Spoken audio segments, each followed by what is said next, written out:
So I grew up very suspicious of Christians, but determined to know more about the life of Christ. At some point you decided, I think God is heading me toward a career in rock music, but you didn't want to cut off the faith stream that was important to you. Did you just live in the tension? How did you resolve that? You're probably right. Lived in the tension. I always thought smack in the middle of a contradiction was a good place to be.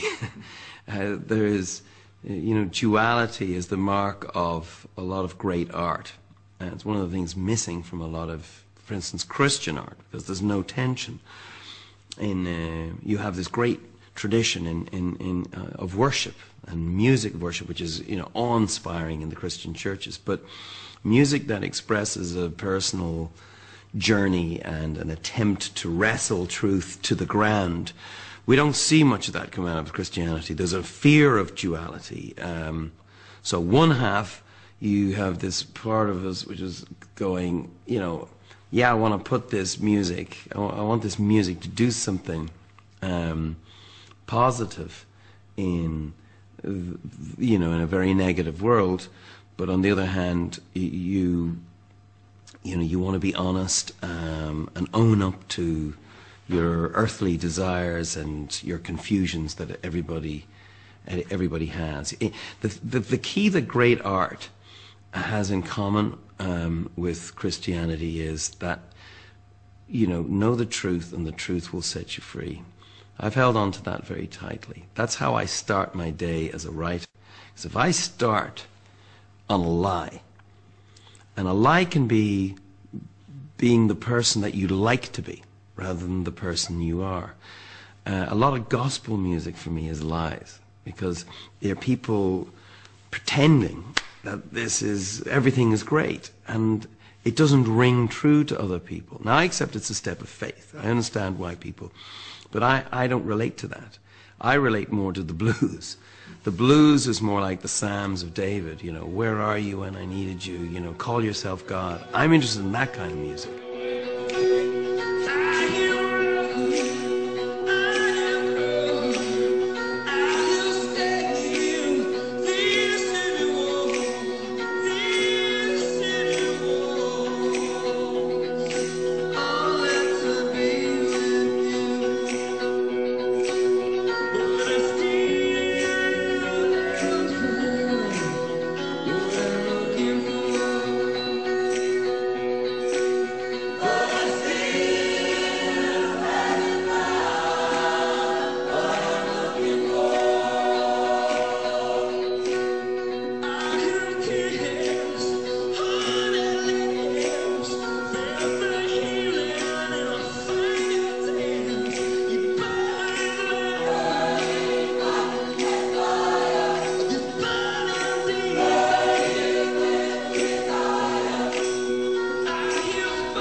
One time, I think it was in an interview, you were arguing the point that you could either believe in Jesus Christ as the Son of God, or you'd have to call him a nutcase, but to just say that he was a good man doesn't work. Yeah, no, Jesus was either, Charles Manson, an absolute nutcase, or in my opinion, who he said he was. And we are faced with a very difficult choice, therefore, because this man went to the cross, you know, saying he was what had been prophesied about, and that he was God made flesh, and that, you know, that God so loved the world that he tried to explain himself to the world by becoming like us. And I'm so fascinated by the idea of the child born in, you know, straw poverty.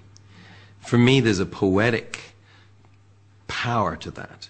It is a remarkable story, the Christmas story, and it never fails to